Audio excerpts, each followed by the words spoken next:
பாதுகாப்பு சட்ட மசோதாவை மாநில மத்திய அரசுகள் உடனடியாக அதை நடைமுறைப்படுத்த வேண்டும் என்பதை வலியுறுத்தி இங்கு இந்த பேரணியை நாங்கள் துவங்கியிருக்கிறோம்.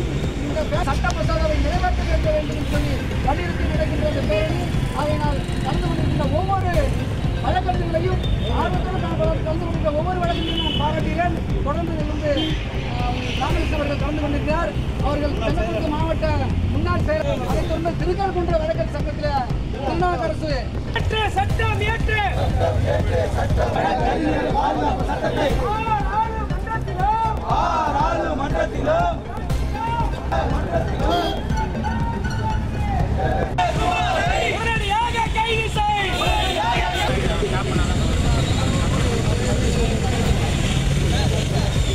வரவில்லை, போராட்டம் பண்ண வரவில்லை. என்ன பண்ணணும், வர வச்சு என்ன சமாச்சாரம் ஏது என்னன்னு கேட்டு எங்களால முடிஞ்சது இவ்வளவுதான். எங்களால மேற்கொண்டு நீங்க எந்த விதமான இதுவும் இருந்திருக்காது. ஆனா எங்க வழக்கறிஞர்களுக்கே இந்த கதினாக்கா பாமர ஜனங்களாக நீங்க போனீங்கன்னா ஒரு அந்த ஆடியோலாம் நாங்க கேட்போம்.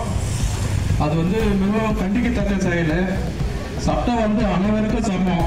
அந்த காவல் நிலையத்தில் ஒரு பொதுமக்களோ இன்னொரு ஒரு வழக்கறிஞர்களோ இடத்துல இடைக்காலப்படி வழக்கறிஞர்கள் ஒருமித்து அவர்கள் நீதிமன்ற நுழைவாயில் இருந்து இங்கே நடந்து கொண்டு இந்த கண்டன கூட்டத்தை நடத்தி கொண்டிருக்கிறார்கள் என்பது சுருக்கமாக 3 நிமிடங்களில் நான் ஏன் இந்த வழக்கறிஞர்களான பாதுகாப்பு சட்டத்தை நிறைவேற்ற வேண்டும் என்று உற்று நோக்கியிருந்த போது இங்கே சமூகத்திலே நடக்கின்ற அவர்களுக்காக போராடுகின்ற முதல் குரல் எங்கே ஒலிக்கிறது என்றால் வழக்கறிஞர்கள் தான்.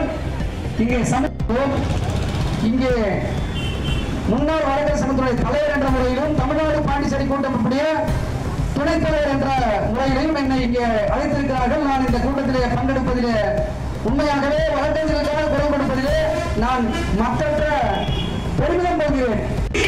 கண்டிக்கின்றோம்